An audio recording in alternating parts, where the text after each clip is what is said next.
Jagan governor నరసింహన్ని కలిసిన తర్వాత మీడియాతో మాట్లాడుతున్నారు. లైవ్ చూద్దాం. చేస్తే 5 కోట్ల రూపాయల డబ్బులు ఎక్కడి నుంచి వస్తున్నాయి? అందులోనూ ఒక ఎమ్మెల్సీ కోసం 18 మంది ఎమ్మెల్యేలు మామూలుగా ఓటేయాలి. అందులోనూ ఒక్కొక్క ఎమ్మెల్యేకి 5 కోట్ల రూపాయలు ఇస్తా ఉన్నారు. అది కూడా ఆంధ్రాకు సంబంధించిన ఎలక్షన్ కాదు, ఆ ఎమ్మెల్సీ ఎలక్షన్ తెలంగాణకు సంబంధించిన ఎలక్షన్. ఆ ఎమ్మెల్సీ గెలిచినా గెలవకపోయినా ఆంధ్ర రాష్ట్ర రాజకీయాల మీద ఎటువంటి ఇంపాక్ట్ లేదు. చంద్రబాబు నాయుడు గారి ప్రభుత్వం పడిపోవడమో దానివల్ల ఏదో జరిగిపోవడమో జరిగే కార్యక్రమమూ కాదు. తెలంగాణ రాష్ట్రం వేరే రాష్ట్రంలో ఎమ్మెల్సీ ఎలక్షను ఈయనకు బలం లేదని తెలిసి పోటీ పెట్టి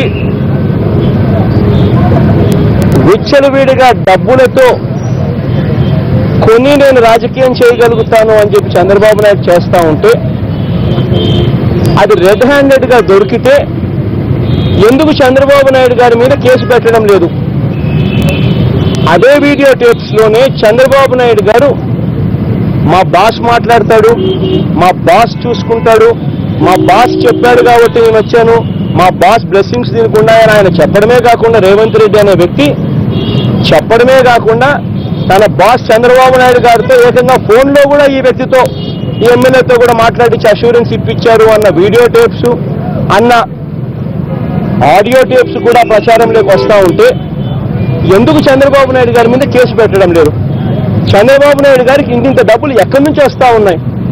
5 కోట్ల రూపాయలు విచ్చలవిడిగా ఎమ్మెల్యేలు కొనేదానికి విచ్చలవిడిగా తాను చల్లుతున్నాడంటే ఇంత డబ్బులు ఎక్కడి నుంచి వస్తూ ఉన్నాయి?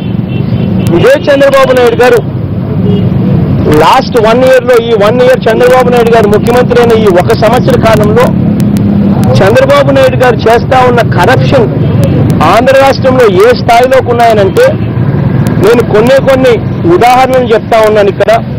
ఇదే ఉదాహరణను గవర్నర్ గారికి ఇచ్చిన లెటర్లలో కూడా నేను మెన్షన్ చేశాను.